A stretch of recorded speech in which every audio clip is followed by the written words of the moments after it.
In April, we told you about Russell Yates' struggle to have his contaminated property here in Warwick cleaned up. This week, we hear from the state about why government these days responds not in days and weeks, but months and years. After 29 years in business, Russell Yates in 2006 decided to retire and sell Copperfield's Lounge and the 4 acres of land that went with it. A private developer was willing to pay $3 million, but test wells sunk by the developer showed contamination, later determined by the state to have come from the adjacent Hess gas station. In an interview with the Hummel Report earlier this year, Yates blasted both Hess for not stepping in and taking responsibility in cleaning his property, and the state for not moving more quickly in the process.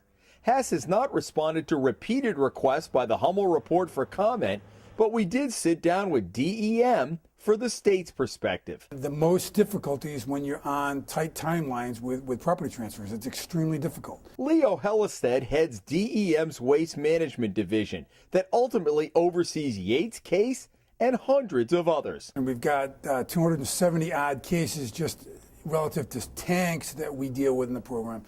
We also have, this office also deals with all the Superfund cleanups throughout the state. We also deal with all the Navy properties down in Newport. Yates wanted to know why it took nearly a year for DEM to respond after he notified them, as he was required to by law, about the contamination.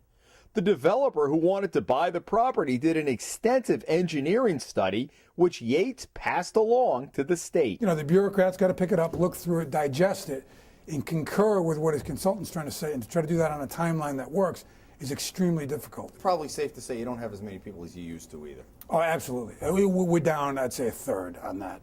Easily a third of the staff.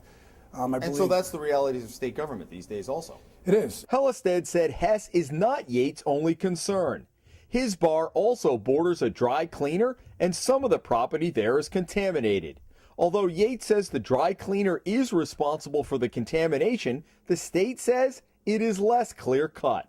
And trying to wade through that has taken additional time. The state has a fund to help clean up leaking underground storage tanks, but lawmakers cut the funding from a penny a gallon tax to half a penny. In addition, legislators have kept millions of dollars over the past 4 years as the budget crisis has worsened to pay the state's bills, meaning less money is available for cleanups. Hess, meanwhile, agreed to a formal action plan with the state a year ago. Did the corrective action plan give a timetable? No. Does it ever? No. It's based on the results. I mean, if this takes a long time to naturally attenuate, they continue to monitor, they continue to spend money out there, they continue to work until it's done. It's actually in Hess's interest, if it's continuing to dissipate and it's meeting your results, time is on their side. Yeah. Is that correct? Yep. And that leaves Russell Yates in continued limbo. I feel for the guy as I would feel for anybody that has had their property impacted. I mean, it's not a situation anybody wants to find themselves in. In Warwick, Jim Hummel for the Hummel Report.